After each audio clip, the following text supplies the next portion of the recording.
ayyada mai kama ke kota kakken direba da ya mota wanda bai da hasada ya huta gamjin maza ganka a barka ko mai harin kama ya san ka uban maza maji an kaka a dangare ana kaunar ka koda na goya ma ya san ka rumbu na kasa ba a majinka dan zan kira dukan halinka tsatsanka wanda ke kaunar ka salisalar ka ce an baka ni ko na zo da sabanninka Allah ya kara girma na mai jibin dukan lamarinmu mai taimakon dukan halinmu yau adamawa ni zan koma sarkin garinmu shi na kama rikici kauce babban dole bana bai basan tsoro masarautar daga tilas ne yan yabi kun karawa tarihin kamzos kuras sun yi gwagwarmaya mai girma yan ɗakin amma da sanda mazan kwarai ba gaba da gaba ba su ba su san tsoro sannan ba za su san tsoro ba su san wargi ba sannan ba za su san wargi ba ba su tada zama ba sannan ba za su san da zama ba su ba su san kaidi ba sannan ba za su san kaidi ba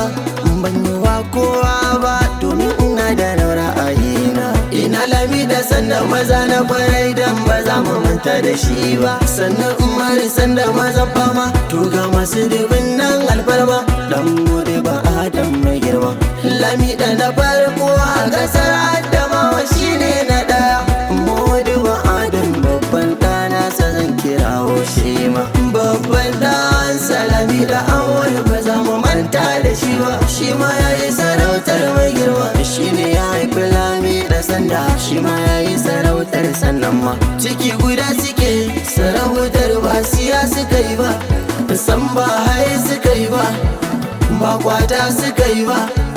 gado suka yi sarautar su ce sarki adamu ɗaɗa na sabu dawudu suka yi wannan sarauta daga nan sai lami da umaru shi ma ba za mu manta da shi ba tarihinsa yana nan da dama shi ya haifi lami da iya lami dan adama a lokacinsa an ga sarauta ban ji kaga adamu ne shi ne jika na farko kudu ba shi ma ya haifi da dama shi ne ya haifi hamman bello mazajen fama hamman bello shi ne ciroma na farko a nan kasar adamawa ya zama uba gurin marafa shi ya zama marafan farko a nan kasar adamawa hamman bello ya haifi hamman gaba ba za mu manta da su ba hamman gabdo yana nan gaba shi ne ya zama wakilin tsafta na farko a nan kasar adamawa ya yi gwagwarmaya mai girma shi ya haifi lawal gaba mai arziki goban talakawa mai ba mai damina rani bai magana ya canja bisani lawan gaba mutum mai girma jigon kasar adamawa shi ne ya zama shugaban zuri'ar yanzu ba faɗi muka yi ba sannan ya nemi lamido